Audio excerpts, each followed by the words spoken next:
Assalamualaikum warahmatullahi wabarakatuh. Selamat siang pemirsa TVRI Jawa Timur dimanapun Anda berada. Senang sekali di siang hari ini saya Winda Gisela menemani Anda di Suara Dewan dengan tema pendidikan politik untuk pemilu tahun depan 2024. Kita tahu di balik harapan pemilu berjalan dengan sukses, berkualitas dan berintegrasi, salah satu hal yang paling penting dan harus dicermati adalah tentang pendidikan politik bagi pemilu. Lalu bagaimanakah dan siapa yang harus melakukan hal tersebut agar terbangun kesadaran dan juga pemahaman mengenai pemilu? Kita akan membahasnya dengan ketiga narasumber kami yang sudah hadir di studio. Saya ingin menyapa pertama kali dari sebelah kanan saya, Bapak Haji Muzamil Syafi'i SH MSI, selaku anggota Komisi A DPRD Provinsi Jawa Timur dan Ketua Fraksi Nasdem. Selamat siang Pak Haji. Assalamualaikum warahmatullahi wabarakatuh.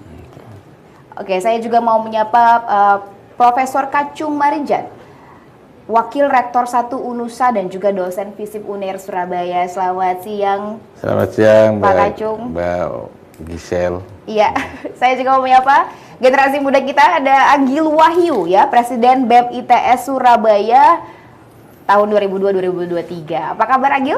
Alhamdulillah baik. Selamat siang Mbak Gisel. Oke, tetap kelihatan lebih muda ya dibanding kita semua ya, Pak ya. Iya, paling semangat. Karena generasi muda ya. Iya. Tapi ngomongin soal pendidikan politik gitu.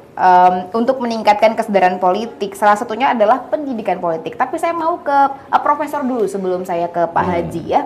Sebenarnya apa yang dimaksud dengan pendidikan politik ini, Pak? Pendidikan politik adalah pendidikan untuk membangun kesadaran tentang kehidupan politik. Kehidupan politik apa? Bernegara, berbangsa. Nah, sebagai warga negara kan kita tuh bernegara. Di dalam bernegara itu ada proses, ada lembaga. Misalnya ada wakil rakyat. Nah, wakil rakyat itu dari mana? Ya dari rakyat, dipilih dari, oleh, dan untuk rakyat. Jadi masyarakat sejak awal sadar bahwa kita ini hidup ya nggak bisa tanpa politik. Ya mulai dari bangun tidur sampai mati politik. Kenapa politik itu terkait dengan kebijakan negara? Bangun tidur, lahir kita. Nggak lepas dari politik apa? Kita harus ngurus akte kelahiran. Berarti ada kebijakan tentang bagaimana ngelola penduduk. Sampai mati pun juga begitu. Apalagi dalam kehidupan. Karena itu ya pendidikan politik jadi sesuatu yang sangat penting untuk kita, bahwa kita itu perlu memilih para pemimpin, para wakil rakyat, ya, presiden, gubernur, bupati, wali kota. Untuk apa? Agar mereka memimpin kita, membuat kebijakan untuk kita supaya kehidupan kita bisa lebih baik. Oke, baik. Kalau kata Profesor, bangun tidur pasti penuh dengan politik. Kalau kata ibu kita, bangun tidur ku terus mandi gitu ya. Nah, itu. Beda versi ya. Beda. Tapi saya mau ke Pak Haji kalau begitu. Pak, kalau tadi kata Profesor sendiri bahwa sebenarnya pendidikan politik ini sangat penting gitu dan selalu ada dalam kehidupan kita sehari-hari. Tapi sebenarnya apa yang paling mendasari sehingga harus ada pendidikan politik untuk pemilih di tahun depan, terutama untuk pemilu 2024? Jadi begini ya, kesuksesan pemilu itu ditentukan oleh beberapa aspek ya, termasuk bagaimana pemilu itu bisa dilakukan secara jujur dan adil dan transparan.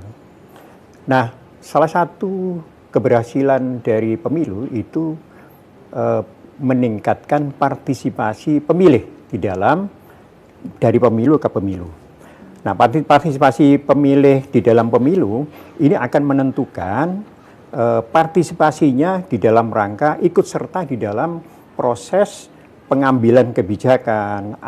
Pengambilan kebijakan bukan dalam arti dia memutuskan ya, tapi dia ikut serta di dalam proses mengusulkan, menuju perbaikan-perbaikan dan sebagainya.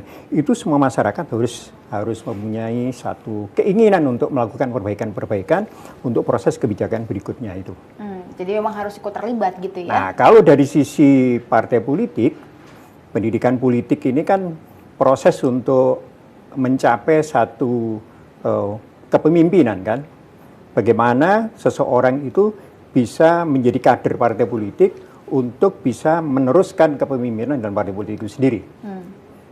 Nah, itu orientasi tentunya masing-masing lembaga ini punya orientasi yang berbeda-beda antara satu dengan yang lainnya itu.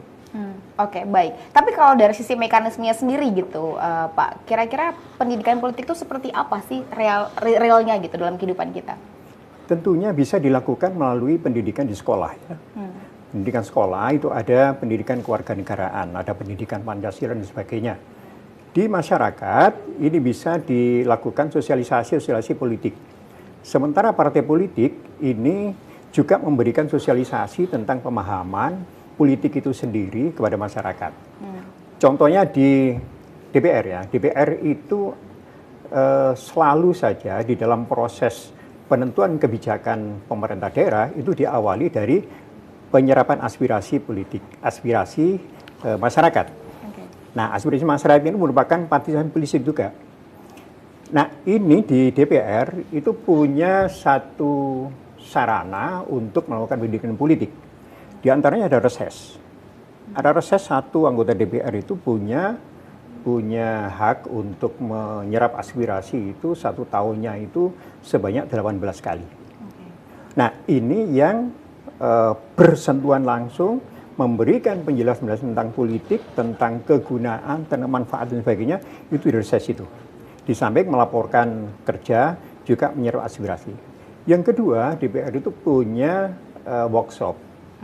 Workshop itu 1 bulan, seorang DPR itu punya hak untuk melaksanakan workshop itu 4 kali. Jadi 1 tahun itu ada 48 kali. Mereka berinteraksi dengan masyarakat, dia bisa mensosialisasikan tentang program-program pemerintah, kemudian bagaimana partisipasinya di dalam politik, terutama sekali untuk pemilu yang tahun 2024 ini. Oke, berarti itu adalah salah satu realnya ya yang Real dilakukan yang oleh gitu itu. DPR untuk masyarakat gitu ya. Berikutnya pola rekrutmen politik ini yang sekarang ini walaupun masih belum optimal ya, tapi sudah mengarah kepada perbaikan-perbaikan. Artinya setiap partai politik ini juga melibatkan generasi muda, untuk tampil sebagai calon di legislatif, dan kalau mungkin dia kemampuannya bisa terukur, dia bisa mencalonkan sebagai kepala daerah. Nah, itu harus melalui partai politik. Nah, realnya itu di situ itu. Oke, baik. Ini semakin jelas gitu ya. Tadi sempat disinggung sama Pak Haji juga mengenai generasi muda. Saya ke Agil kalau begitu, sebagai generasi muda ya. Apakah tertarik gitu untuk bisa seperti kata Pak Haji? Wah, belum bisa kita jelaskan sekarang kayaknya. Oke, tapi ada ketertarikan ke situ ya? Udah tahu, Mbak. Belum tahu. Belum tapi tahu. Kalau Agil sendiri gitu, melihat pemilu tahun depan, sebenarnya apakah pendidikan politik ini sangat perlu untuk generasi muda? Iya, saja kita tahu bahwasannya mayoritas pemilih di pemilu 2024 nanti itu adalah milenial dan juga Gen Z. Kalau nggak salah ada sekitar 56% DPT-nya itu adalah milenial dan Gen Z. Dari situ bahwasannya akhirnya perlu kita pahami bahwa partisipasi kan juga penting ya Pak. Partisipasi dalam memilih, itu kan penting. Di era-era sekarang kadang-kadang itu generasi-generasi muda itu kurang aware terhadap hal tersebut. Jadi cenderung cuek atau mungkin acuh tak acuh terhadap hal tersebut. Nah, itu mungkin menjadi persoalan karena juga sering kita diskusikan dengan teman-teman yang lain bahwasanya sebenarnya kenapa hal itu terjadi. Nah, dari sini akhirnya saya coba untuk menggali bahwasanya ini adalah momennya 2024 ini nanti. Ada pemilu, kita coba tes seberapa tinggi awareness dari pemuda terhadap pemilu. Seperti itu.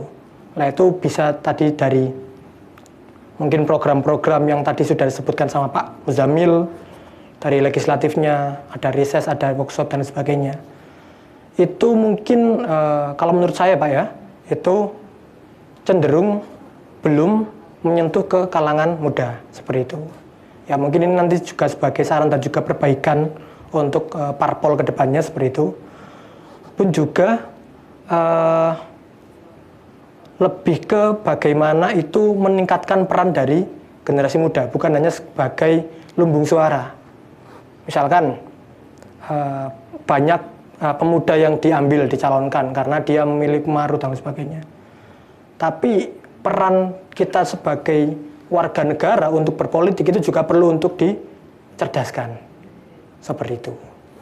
Jadi mungkin dari kader-kadernya tersebut juga ditugaskan mungkin atau diarahkan untuk menjelaskan bahwasannya peran legislatif itu seperti ini, peran DPR seperti ini, peran pemerintah seperti ini kepada masyarakat, sehingga biar yang lain itu tahu, perannya, dan mereka juga bisa untuk kalau misalkan ada keluh kesah itu bisa langsung ke orang yang memiliki peran tersebut, seperti itu. Oke, jadi biar tepat sasaran begitu ya maksudnya Agil itu. ya. Oke, ini menjadi semakin menarik ketika bukan cuman Agil aja, saya juga punya beberapa teman yang generasi muda gitu ya. Mereka menyampaikan bahwa workshop dan mungkin cara-cara yang dilakukan oleh pemerintah harus melakukan inovasi supaya bisa masuk ke pemikiran mereka gitu. Kalau dari sisi Agil sendiri, cara seperti apakah yang efektif agar pendidikan politik ini tepat sasaran kepada generasi muda? Oke, kita kalau misalkan bicara tepat sasaran, berarti kita bicara tentang kebutuhan juga. Dalam artian, kita coba untuk mencari dulu kebutuhan dari generasi muda. Misalkan apa? Contoh, tentang kebutuhan tentang pendidikan, terus tentang lapangan kerja, terus juga kebutuhan untuk berekspresi atau mengembangkan bakat minat. Itu biasanya adalah hal-hal yang sangat digemari oleh generasi muda.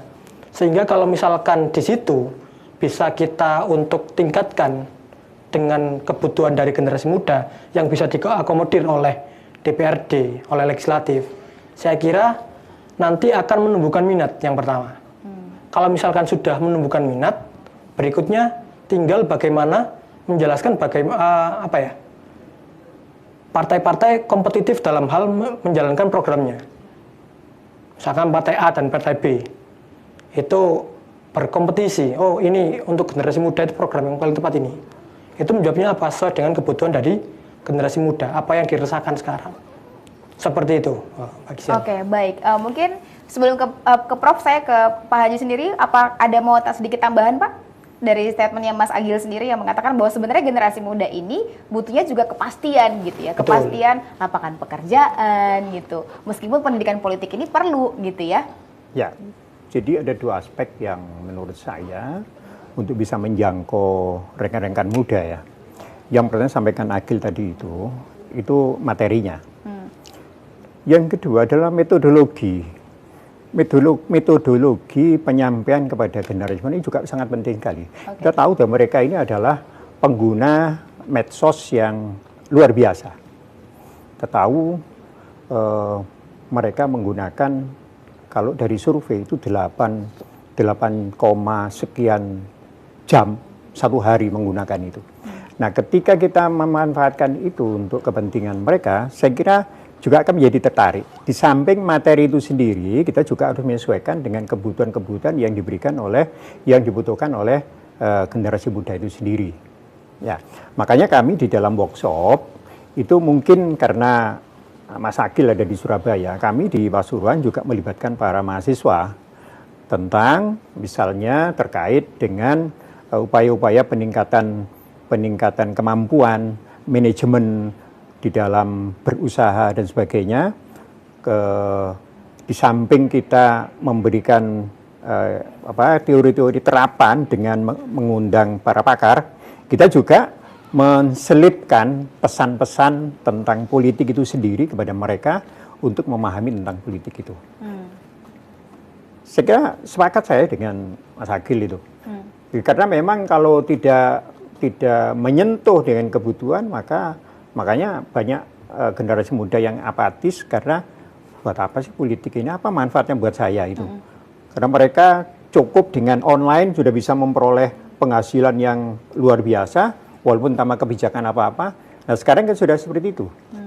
Nah, tapi pada sisi yang lain negara ini juga butuh kehadiran mereka untuk sebagai penopang kepemimpinan untuk yang akan datang itu. Oke, baik. Dari Pak Haji seperti itu. Kalau dari Profesor sendiri seperti apa? Adakah sedikit tambahan? Mungkin ada masukan? Ya, ruang yang dibutuhkan oleh anak-anak muda sekarang ini dengan ruang kita dulu kan beda. Jadi dulu ruang itu ruang terbatas, ruang fisik. Nah sekarang kan lebih banyak ruang non fisik. Bahkan di dalam ruang fisik pun juga terdapat ruang non fisik yang juga luar biasa. Nah interaksi orang itu juga bukannya interaksi fisik tapi non fisik. Jadi pendidikan politik juga begitu, harus memasuki dua ruang itu. Ada ruang fisik, juga ada ruang non-fisik. Workshop misalnya, bisa juga di ruang fisik dan juga ruang non-fisik. Nah, kebijakan tentang pengaturan ruang itu kebijakan. Nah, kita bisa bayangkan misalnya, anak-anak muda, tiba-tiba pemerintah melarang penggunaan taruhlah WA, misalnya. Kolak sudah. Misalnya, kan? Misalnya gitu misalnya, juga yang lain-lain. Itu urusan politik. Dan negara dimanapun untuk keberlangsungannya itu membutuhkan dua hal. Pertama sosialisasi, dan yang kedua rekrutmen. Sosialisasi itu terkait dengan nilai-nilai bagaimana sih nilai bernegara kita. Ya. Tanpa kita memiliki kesamaan nilai, ya rusak nanti.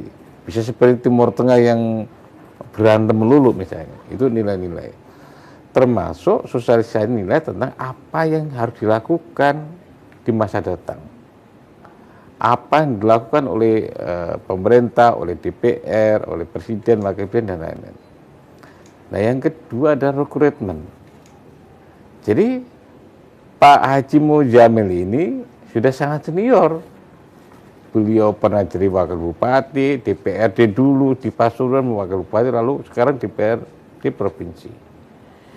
Nah ini kan nggak akan terus menerus. Itu harus dilanjutkan karena itu partai politik punya fungsi rekrutmen. Jadi anak-anak muda untuk direkrut di partai apapun, termasuk rekrutmen yang akan jadi kepala daerah dan terus. Dengan demikian ada keberlanjutan pemerintahan yang akan datang. Dan mau nggak mau anak-anak muda pasti harus terlibat. Karena kalau nggak ada yang memimpin, negara tanpa pemimpin, Kacau. chaos nanti. Yang menderita ya anak-anak muda juga. Betul. Itu. Oke, baik. Ini seru sekali ya pembahasan mengenai pendidikan politik untuk pemilu 2024. Tapi kita akan melanjutkan kembali diskusi ini setelah pesan-pesan yang berikut ini. Tetap bersama dengan kami di Suara Dewan.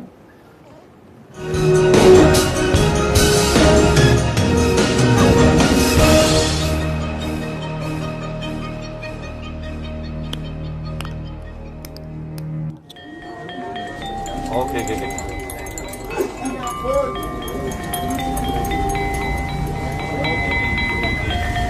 Gak nyantol enggak semut tok.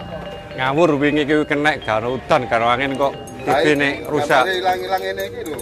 Apa ae rek isu-isu wis gegeran perkara TV. Saiki wis jamane TV digital ya iki. Pak, tumbas SDK-ne kalih. Gak ya alat ae, ben gambare tambah apik. Alat apa maneh? Sik Bu ya aku tak njupuk alat digawe nganu TV sik ya Bu ya. Nggih. Iki lho tak gaweno alat dek iso awakmu ndelok TV.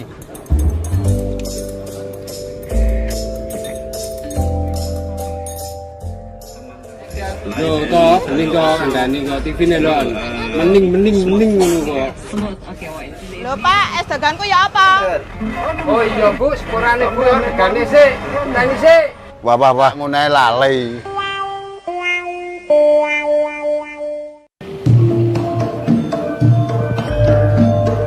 Ya apa iki?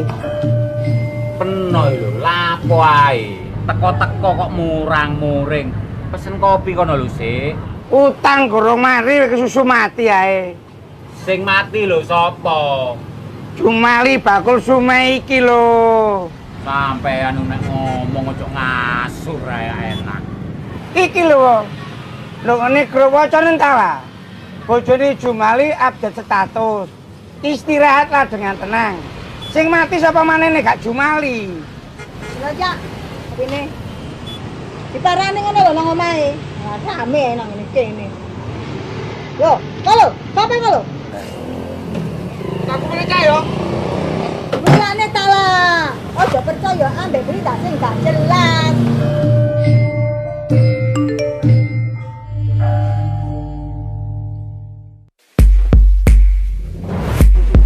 Rujak cingur adalah makanan khas Jawa Timur, dibuat dengan bahan kacang tanah, bawang goreng, garam, cabai rawit, gula merah, petis, pisang klutuk, air asam jawa, kacang panjang, kangkung dan tauge, tempe, tahu, cingur, lontong, timun, belimbing, nanas, bengkoang.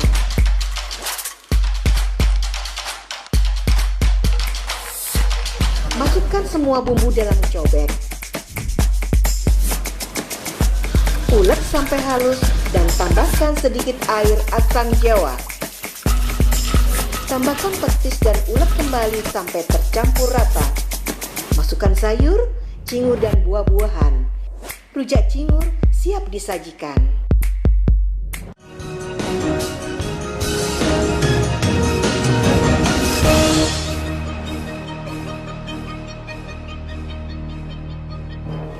Ya, kembali lagi bersama dengan saya Winda Gisela di Suara Dewan, dan kami masih bersama dengan Pak Haji Muzamil Syafi'i dan juga Profesor Kacang Marijan dan juga Kacung Marijan, mohon maaf, dan juga ada Agil Wahyu sebagai generasi muda kita di siang hari ini. Baik, saya mau ke Pak Haji kalau begitu. Pak Haji, sebenarnya bagaimana sih cara ya membangun kesadaran masyarakat gitu agar bisa menjadi pemilih yang cerdas, aktif dan juga responsif di pemilu tahun depan?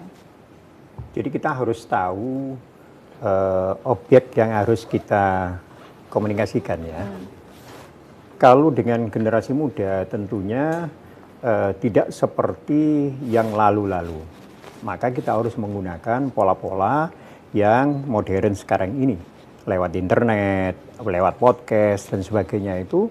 Nah kemudian bagaimana membangun keinginan untuk keingintahuan dari para pemuda ini terkait dengan yang ada. Kalau di pedesaan ini kan paternalis.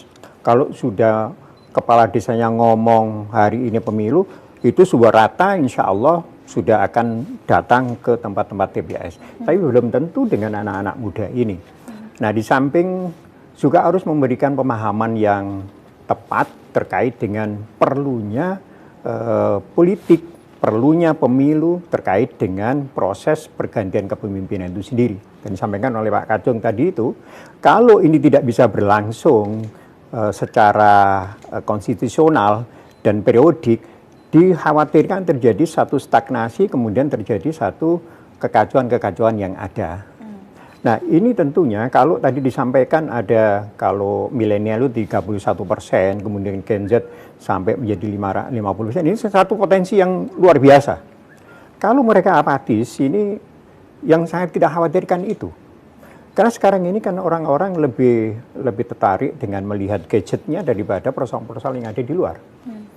Nah ini yang harus kita sasak ya lewat gadget ini, mensosialisasikan terkait dengan kepentingan politik dan pemilu yang akan datang itu.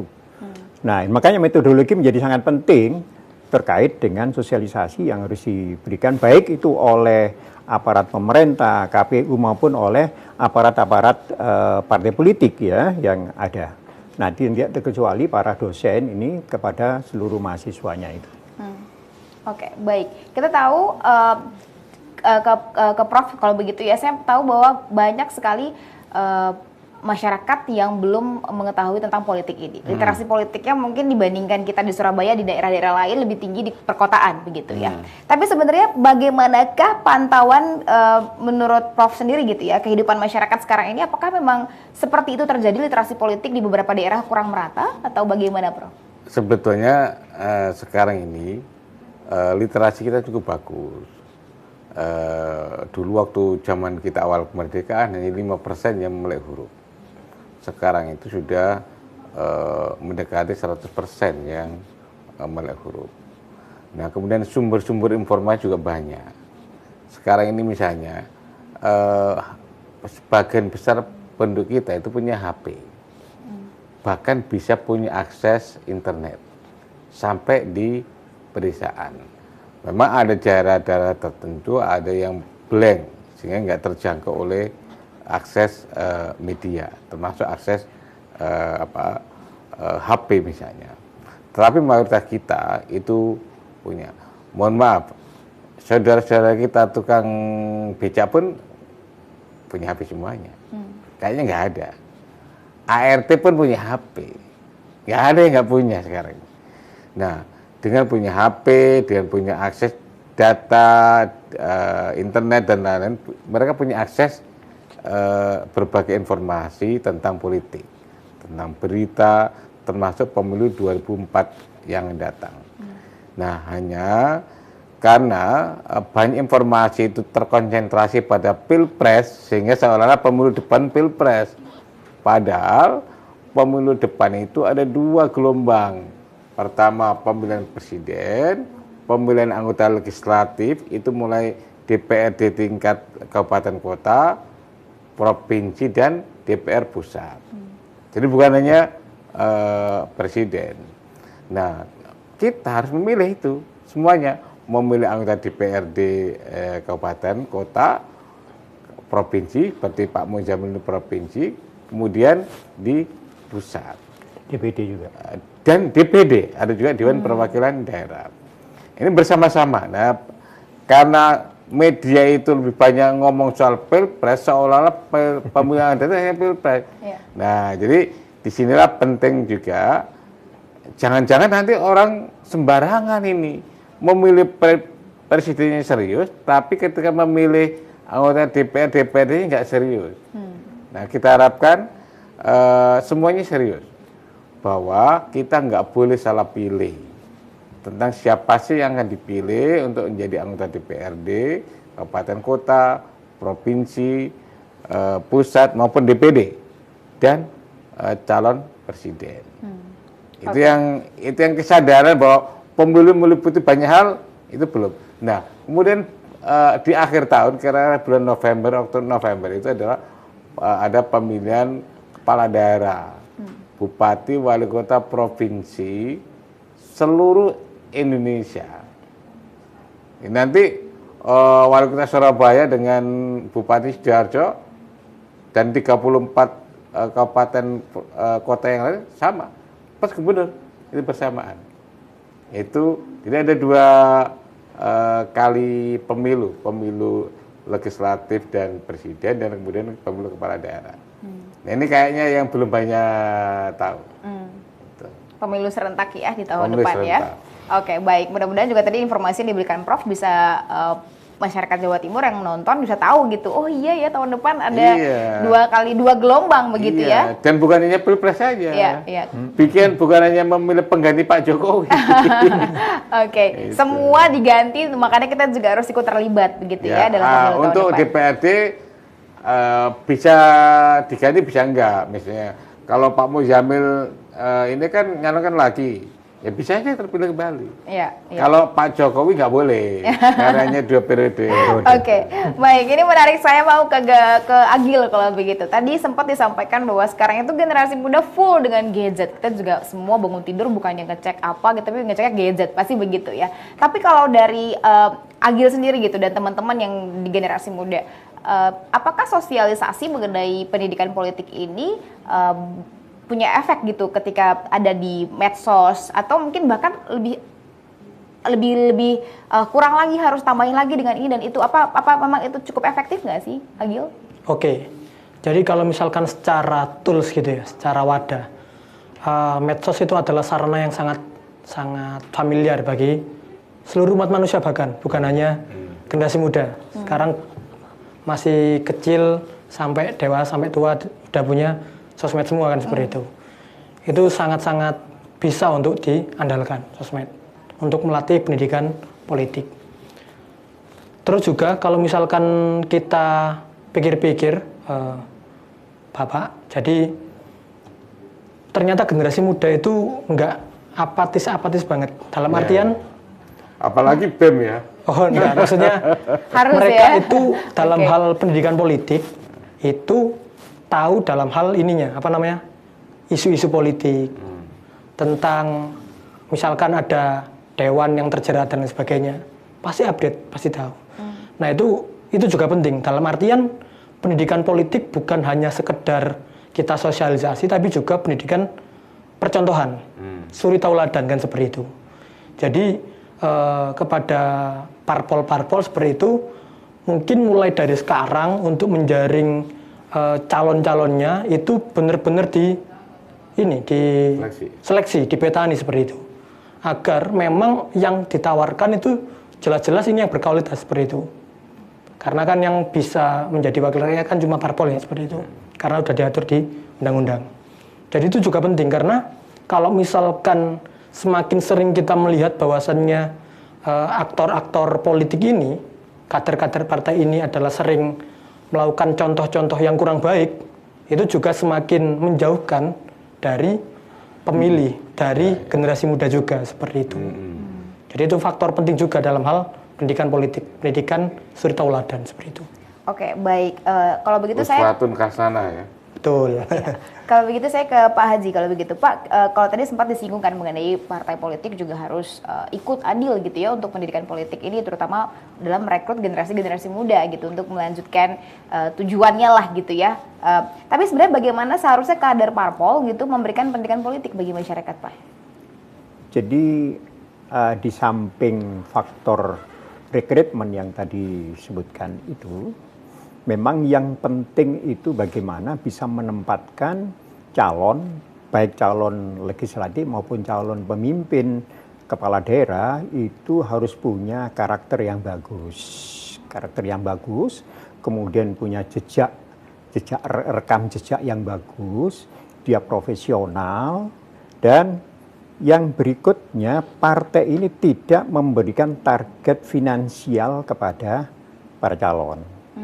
Makanya di Nasdem ini kan dengan istilah tanpa mahar, itu diharapkan mereka ini betul-betul berjuang untuk rakyat dan tidak harus mengembalikan dia yang keluarkan setelah jadi, mengembalikan utang-utang yang diberikan kepada dia. Nah, inilah pentingnya pemilu yang murah. Pemilu yang murah itu bagaimana? Pemilu yang murah itu bagaimana cara memilih pemimpin tanpa money politik.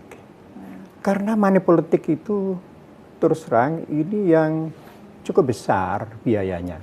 Coba bayangkan kalau seseorang itu menebar keuangan minimalnya 10.000, kemudian maksimalnya 100.000, itu kalau dia harus mencari suara. Kalau saya, ini untuk jadi itu kan butuh 50.000. Nah, kalau kita harus membeli suara yang demikian, ini berikutnya akan terjadi bagaimana saya harus mengembalikan keuangan itu. Nah, faktor nomor 1 karakter, nomor 2 sistem yang ada di pemilu itu sendiri yang harus kita perbaiki. Jangan sampai terjadi money politik ini. Jadi pola rekrutmen oleh partai politik itu di samping memilih orang yang berkarakter bagus, dia profesional. Nah, sistem yang dikembangkan ini harus juga seiring dengan ini. Karena terus terang saja, orang-orang korupsi itu kan karena 2 aspek. Nomor 1 itu faktor niat ini terkait dengan karakter. Yang kedua faktor kesempatan. Kesempatan ini sebuah sistem. Nah, kalau 2 aspek ini bisa diakomodasi dengan baik dan diperbaiki, insya Allah tidak akan terjadi itu kekhawatiran. Nah, ini yang ketika pemimpin ini melakukan seperti itu, maka akhirnya terjadi apatisme dari generasi muda. Nah, bagaimana mewujudkan ini? Tentunya harus sinergi antara partai politik kemudian dengan pengambil kebijakan itu. Oke, kalau ngomongin soal money politik kayaknya nggak akan pernah habis gitu ya di dunia perpolitikan Indonesia ini gitu. Tapi kita berharap juga ada generasi-generasi yang mau melakukan perubahan untuk kedepannya lebih baik begitu ya Pak Haji. Kalau begitu saya ke Prof sendiri. Kalau ngomongin soal tadi Pak Haji sudah menjelaskan begitu ya bahwa partai politik itu harus melakukan berbagai cara, intinya kayak mengurangi ada karakter yang baik begitu ya salah satunya. Tapi perlukah sebenarnya partai politik ini memberikan pendidikan politik gitu kepada masyarakat, Pak? Iya, karena salah satu fungsi partai politik yang pokok adalah pendidikan politik. Jadi aktor penting di dalam pendidikan politik di antara adalah partai politik. Poin apa yang harus disampaikan oleh partai politik gitu, terutama untuk pendidikan politik ini di kalangan masyarakat, terutama untuk pemilu tahun depan? Pertama, Tentang apa sih itu politik dan kenapa sih kok kita itu harus ikut-ikutan urusan politik, ya kan? Karena politik itu mempengaruhi kehidupan kita, ya. Tanpa politik nggak mungkin, gitu. Karena kehidupan mulai dari kita lahir, bahkan kita sebelum lahir pun udah diatur. Karena kebijakan tentang pernikahan itu kan kebijakan politik. Kebijakan tentang apakah orang melahirkan disubsidi atau tidak itu urusan politik. Jadi nggak bisa kita lepas itu. Jadi pertama itu. Nah, kemudian yang kedua nanti kan rekrutmen juga kan. Partai politik itu butuh kader-kader untuk direkrut. Gitu. Karena itu partai politik punya fungsi penting untuk melakukan pendidikan politik. Jangan sampai juga orang instan memilih karena NPWP. Nomor piro wani piro. Nah, itu yang rusak gitu loh. Nah, kelihatannya gampang nomor piro transaksi. Tapi setelah 5 tahun rusak semuanya. Jadi praktek korupsi itu tidak semata-mata karena politisinya memang kepengen korup, karena masyarakat juga mendukung. Ya kan? Kalau masyarakat mau NPWP berarti otomatis dia mendukung praktek politik korupsi, ya kan? Karena balik modal kan, maunya kan begitu. Nah, hal semacam ini yang saya kira penting, sehingga apa? Ketika kita memilih, memang hanya beberapa detik, menit, tetapi dampaknya itu 5 tahun ke depan, baik itu di DPRD, DPR RI, DPD, maupun presiden dan kepala daerah. Selama 5 tahun itulah kita harus menikmati hak pilihan kita. Nah, sehingga kita itu diharapkan memilih calon, memilih partai yang memang kita harapkan terbaik. Ya, memang gak ada yang sempurna. Nah, tetapi dengan kekritisan kita, maka yang tidak sempurna itu bisa kurangi, bisa kita minimalisasi sehingga mereka mendekati yang terbaik lah untuk kita. Oke, baik. Terima kasih banyak, Prof. Ya, kalau begitu kita akan ngobrol-ngobrol lagi dengan ketiga narasumber kami tentang pendidikan politik untuk pemilu 2024. Tetap bersama dengan saya Winda Gisela di Suara Dewan. Kami akan kembali setelah pesan-pesan yang berikut ini.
Ayo, kita berubah.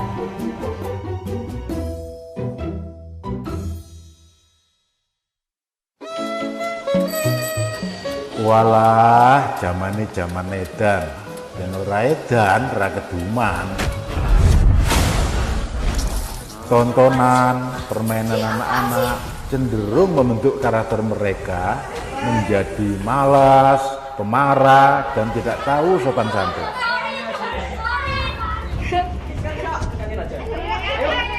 Aduh, kamu itu masa nggak lihat sih ada orang di sini? Vi, udah siang loh Vi. Mandi Vi.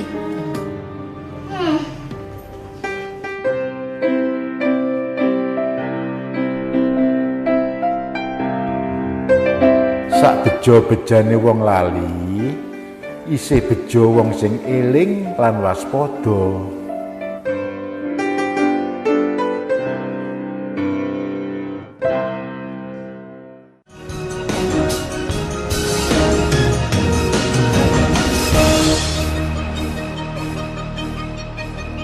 Masih bersama dengan saya Winda Gisela di Suara Dewan dan juga masih dengan ketiga narasumber kami yang akan membahas mengenai pendidikan politik untuk pemilu 2024. Saya mau ngobrol-ngobrol dengan Agil nih. Gil, kalau tadi kita udah berbicara mengenai pendidikan politik, sebenarnya kesiapan dari generasi muda sendiri untuk pemilu tahun depan seperti apa? Kalau dari generasi muda, tentu saja kita lihat nanti ya, gimana dari para partai politik, dari lembaga-lembaga yang ada untuk mendukung dan juga ikut menyertakan atau membagi peran kepada generasi muda. Saya kira generasi muda sangat siap untuk itu. Maka dari itu akhirnya perlu kita tahu juga nanti itu sebelum proses ke hari H itu kira-kira perlu apa yang dilakukan. Seperti itu, mungkin kampanye seperti apa, karena kan kampanye ini juga penting untuk agar kita bisa menguji ide-ide apa yang akan dibawa oleh para calon ini, kan seperti itu. Terus juga mungkin misalkan saya dari Jombang seperti itu. Di Jombang itu bisa milih apa aja, DPRD, DPR RI, DPRD Jawa Timur mungkin. Terus juga dapil berapa. Itu mungkin yang juga perlu untuk kita sosialisasikan kepada pemilih. Karena kadang-kadang kita nggak tahu nanti calonnya siapa aja di dapil kita, kan seperti itu. Karena kalau misalkan kita ingin memilih, paling nggak kita kenal dulu dan juga mereka mau membawa apa. Seperti itu. Terus juga dalam hal kesiapan dalam hal ini ya namanya, yang tadi sempat disebutkan sama Pak Muzamil terkait dengan warga yang malah mendukung korupsi itu, dan juga dari Prof. Kacung bilang bahwasannya ada MPWP, itu juga perlu bahwasannya kita coba untuk menjelaskan ke generasi muda bahwasannya memilih 5 menit ini itu efeknya sudah besar. Jadi nggak perlulah kita itu menuntut dalam hal finansial, misalkan dibayar atau mungkin dikasih sangu lah istilahnya, seperti itu. Nggak perlu seperti itu, karena nanti efeknya kepada kita juga nantinya, seperti itu. Jadi perlu adanya sosialisasi juga ke pemuda, ke generasi muda, kepada pemilih dalam hal-hal tersebut. Terutama mengenalkan tentang calon-calon siapa sih yang akan dipilih nantinya, dan track recordnya seperti apa, ide-ide gagasannya seperti apa. Gitu Mbak Gisel. Oke, baik, terima kasih Mas Agil. Kalau gitu saya ke Pak Haji. Pak Haji tadi sempat disinggung juga ya tahapannya, ada yang kampanye kah atau apa. Sebenarnya dari pengalamannya Pak Haji sendiri gitu ya, tahapan-tahapan dalam pemilu itu sendiri yang manakah yang memang harus difokuskan untuk pendidikan politik nih Pak Haji? Jadi kami pada saat reses itu sering bertanya pada yang hadir itu, kapan pemilu legislatif dan kapan pemilu kepala daerah. Hampir sebagian besar tidak ada yang tahu. Karena fokus di presiden ya. Iya. Okay. Sampai saya rangsang, coba buka gadgetmu, tanya kepada Google, baru dia bisa jawab. Okay. Nah ini faktor tidak tahu apa ini kebuntuan komunikasi ya, atau memang belum masif sosialisasi yang dilakukan oleh stakeholder, pemangku kepentingan yang ada kepada masyarakat. Kami sebagai pelaku politik ini selalu di dalam setiap kali saya pertemuan di mana saja saya selalu bertanya, tahukah Anda kapan pemilu? Banyak yang tidak tahu. Nah ini makanya perlu ada komunikasi, ada sosialisasi yang harus secara masif ini. Karena kan kurang berapa 7 bulan ini ya, kurang 7 bulan, 6 bulan lebih lah. Nah ini harus betul-betul optimal sebelum masuk pada masa kampanye. Masuk ke kampanye ini kan berapa 75 hari ya sebelum pemilu ini dimanfaatkan penuh oleh partai politik. Nah, ini yang harus dilakukan secara terus-menerus. Nah, berikutnya terkait dengan faktor-faktor yang menyebabkan ketidakhadiran, menyebabkan golput dan sebagainya. Ini harus kita cari penyebab utamanya ini faktornya apa? Apa ketidaktahuan atau apatis yang seperti disampaikan oleh tadi itu, atau faktor-faktor yang lain. Nah, ini mumpung masih sekian ini perlu ada satu analisa terkait dengan yang sudah saya sampaikan tadi itu. Oke, baik. Berarti memang intinya adalah jangan sampai nih masyarakat nggak tahu kalau pemilu itu tahun depan tepatnya, makanya kenapa KPU membuat di tanggal Februari ya, Valentine ya, supaya bisa lebih mudah diingat kali sama masyarakat ya, supaya tahu bahwa ini ada pemilihan, ada pemilu ya, jadi harus dilakukan di tanggal 14 Februari. Siap. Kalau gitu saya ke Prof sendiri. Sebenarnya kalau tadi dilihat gitu ya, sudah dilakukan upaya untuk pendidikan politik ini berguna untuk masyarakat, terutama untuk pemilih. Tapi kalau dari pandangan Prof sendiri, sebenarnya persoalan-persoalan apa sih yang sering terjadi dalam pelaksanaan program pendidikan politik ini, Prof? Sebetulnya upaya untuk mendesain agar interaksi antara DPRD dan lain-lain dengan masyarakat sudah cukup bagus.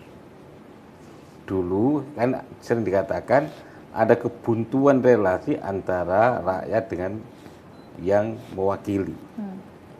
Nah, sekarang kebutuhan itu sudah mulai dijembatani. Ada waktu reses, ada waktu workshop, ada waktu yang lain-lain, sehingga titik temunya semakin bagus. Nah, tetapi memang harus diakui titik temunya itu kan masih terbatas pada ruang-ruang fisik ya. Nah, ruang-ruang non fisik ini belum banyak anggota DPR yang membuka ruang non fisik gitu. Misalnya adalah membuka Instagramnya dengan ada interaksi yang baik antara dia dengan rakyat.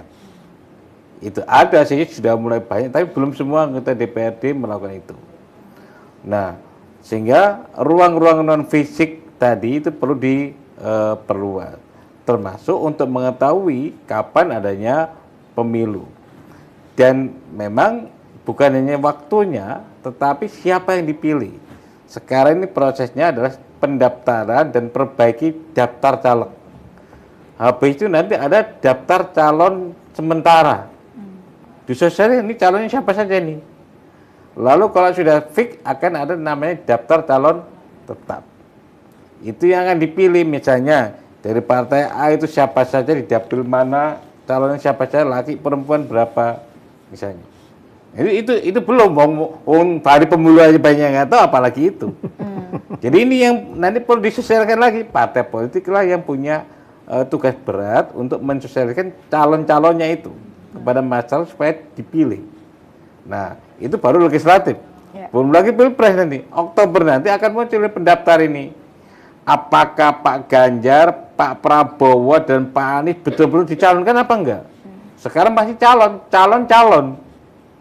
Bisa jadi nggak dicalonkan. Nah, apakah calon wakil presiden nanti siapa dan lain-lain itu Oktober. Nanti setelah itu pasti fix siapa calonnya. Nah, kalau presiden memang mudah, karena memang paling 2, 3, maksimum 4 calon lah. Tapi pileg ini yang ribuan calon, puluhan ribu calon. Nah, itu yang kemudian dibagi per dapil tadi supaya masyarakat tahu. Nah, ini sosialisasinya, pendidikan politiknya ini setelah calon sementara, lalu calon tetap itu yang harus lebih diperkuat oleh masing-masing partai. Nah, memang orang dengan mudah, kalau orang kepengen tahu mudah dengan buka klik, oh dapil 1 itu dari partai A siapa saja, partai B siapa saja, dapil 2 dan seterusnya siapa saja. Itu bagi yang kepengen tahu. Tapi masanya tidak semua orang kepengen tahu. Dengan demikian akan tepat memilih siapa sih tanpa tahu bagaimana kita akan memilih tepat. Jangan-jangan tinggal undian-undian, dibuka aja mata, udah truk ini yang dipilih. Gawat itu. Itu namanya apatis. Jadi seenak-enak. Kita ingin pemilih kita semakin cerdas, sehingga tadi saya katakan, memang hanya beberapa menit di TPS, tetapi implikasinya itu 5 tahun yang akan datang. Oke, baik. Terima kasih banyak, Prof. Saya ke Agil kalau begitu. Agil, sebenarnya bagaimana ya menurut generasi muda sendiri menentukan pilihan yang bijak dan nggak ragu-ragu gitu untuk menggunakan hak suaranya di pemilu tahun depan? Oke, jadi menjadi pemilih yang bijak seperti itu, tentu saja kita harus tahu dulu juga tahapannya dulu. Terus juga kita tahu calonnya. Kita harus tahu mereka itu membawa apa aja yang akan menjadi gagasannya. Terus isu-isu apa yang mereka istilahnya menjadi fokusan. Kan biasanya kan tiap calon kan ada apa ya, expertise masing-masing seperti itu. Ada yang memang latar belakangnya pendidikan, terus nyalon, terus dia ingin bawa pendidikan dan lain sebagainya. Kan banyak. Nah itu perlu kita ketahui dulu. Terus kemudian sebagai pemilih yang bijak tentu saja mengingatkan mungkin kepada teman-temannya, kepada tetangga-tetangganya bahwasannya, oh ini loh, ini nanti ada pemilu, calonnya ini. Dari masing-masing calon, track recordnya seperti ini. Terus apa namanya, yang akan dibawa visi misinya, gagasannya seperti ini dan lain sebagainya. Itu termasuk dari pemilih yang bijak menurut saya.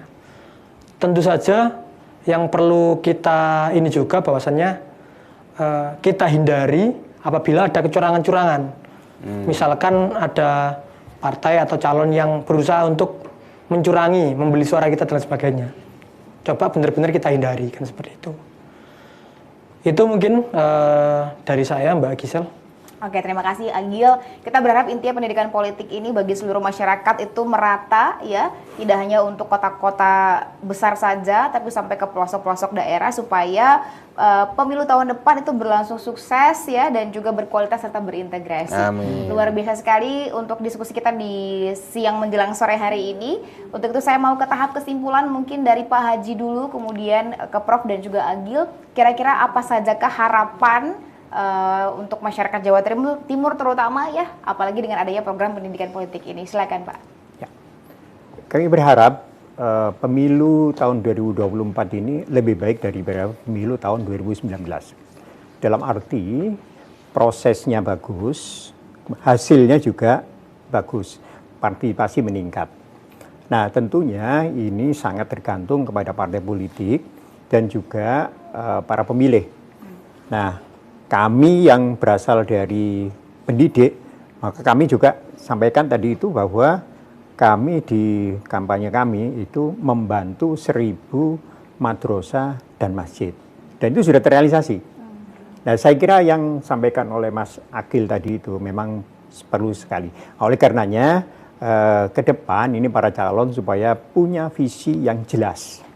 Sehingga bisa terpilih dengan baik. Oke, baik. Terima kasih banyak Pak Haji. Saya ke Prof. Silakan Prof. Negeri yang baik itu butuh pemimpin yang baik.